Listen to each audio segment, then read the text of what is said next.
questions to our next guest, who, like Freddie, is a big dreamer. As president of the Cannabis Global Initiative, Wanda James is connected intimately with marijuana worlds, both here in Colorado and abroad. I've only known her for a few months, but I know that Wanda is a big thinker, and I'm psyched to have her on the show for her first time. Wanda, come on up. Hello, hello, hello, nice hello. To see you. Nice to see you. You met Freddie? I have met Freddie. Hey, Freddie, how are you? All right. So, Wanda, Freddie and I were just talking about this. I'm curious what you think. Should marijuana be bigger in Colorado than it is right now? It should absolutely be bigger. It should feel bigger. It should be promoted. It's something that Visit Denver should be very proud about. It's something that our governor should be very proud about. And it's something that our mayor here in Denver should be promoting, you know, wholeheartedly, and especially given the fact that we have dropped arrest in Colorado from 39,000 post-Amendment 64 to less than 2,000 last year. So I don't know why every politician isn't screaming about that one fact. We've created businesses, 15,000 jobs, I mean 700 million in sales, you know, from your reports that you put together. Sure. This should be just, they should be just yelling about the success here. Well, what did you think about last week's news when Hickenlooper was at that industry conference and he said legal pot isn't as vexing as he once thought it was going to be? You think he's coming around? You know, sure, everybody is coming around. You know, we didn't find anybody in the city council elections that was anti-pot. Definitely the governor is coming around, because what would you not come around to? There's been no negatives to speak about, you know, outside of normal business things that happen in every industry.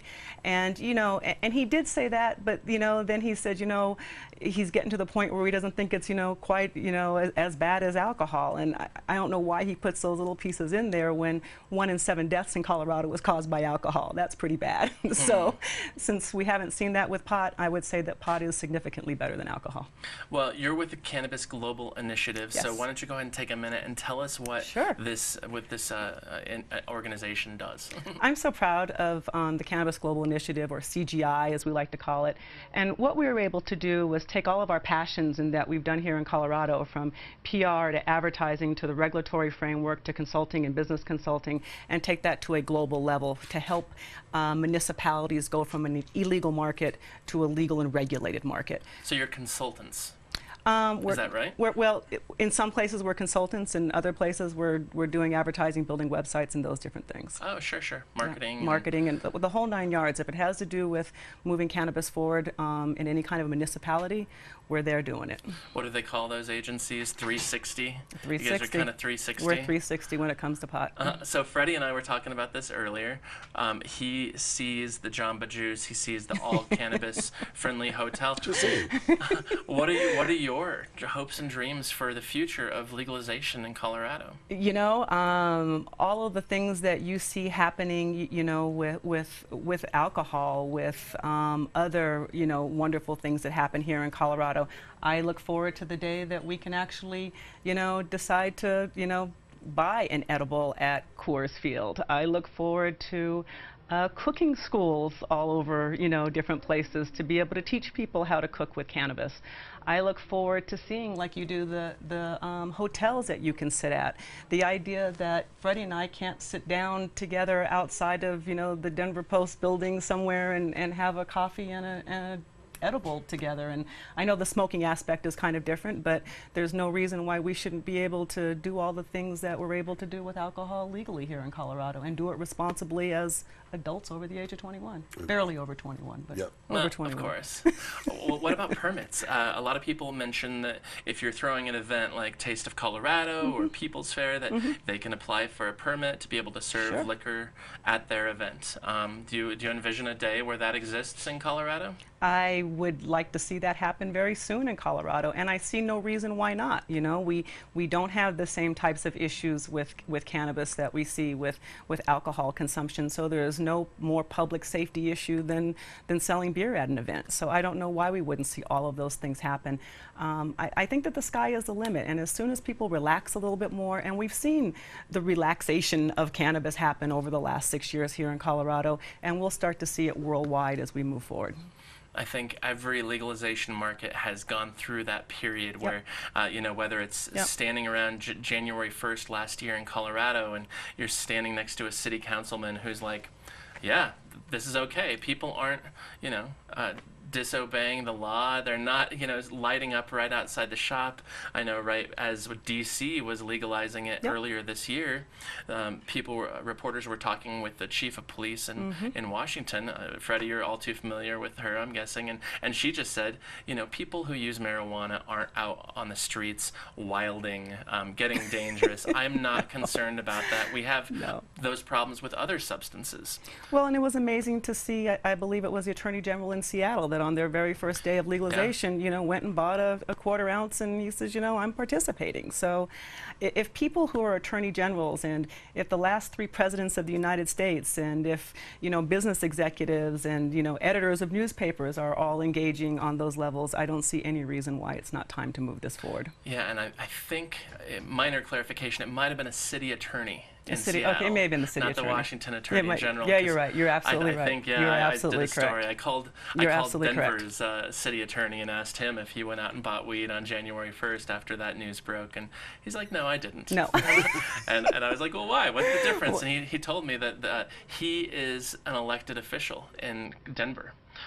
The Seattle city attorney, if I'm getting the title right, is an appointed official. So he's but once again, why are elected officials fearful of this when, over 56% of Coloradoans right now believe in the legalization? It passed by a huge margin. It passed 70,000 more votes than Obama. What are elected officials concerned about? But Wanda, this is so new. I mean, can you give them a little bit of? No. You don't give them any. No, they're leaders. They're leaders, and their job is to lead. And right now, the people have already spoken. It's clear to everybody. There is not one iota, like you said. Even Fox News polls are coming out where this is a positive, and people want to see this happening. So if you're running for office, lead. All right, lead. That's Wanda James's message to city and state leaders. And Wanda, I know you're passionate about making this new industry an inclusive one. I've been asked this question a number of times by colleagues and friends and just people at conferences that I've spoke at. But why doesn't Colorado have more ethnic minorities in positions of power, management, ownership? Where's the disconnect? What's the story? What's the answer to that question? Well, Colorado, there's a number of different issues. One, as you know, the percentage of minorities who live in Colorado is actually quite low.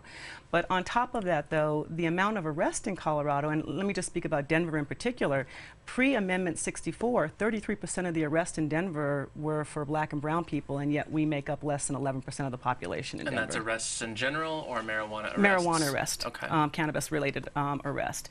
So the fear, and all across, the nation, and we're seeing it with numerous cases. All you gotta do is turn on the news. The black and brown communities have been, beat up and have been victimized over the use of cannabis. Cannabis has led to people being shot and killed in their homes. It's been led to convictions of tremendous amount of time. My own brother did 10 years for less than 4 ounces of pot. So people are fearful of stepping out, and they're fearful of law enforcement. They're fearful of the juries. They're fearful that they're not yet convinced that if they do step into this, that they won't be instantly arrested or somehow some harm done to their families, losing their children or whatever that might be. But that being said, we now have well over 6 years in Colorado of legal sales, be it medicinal and now legal.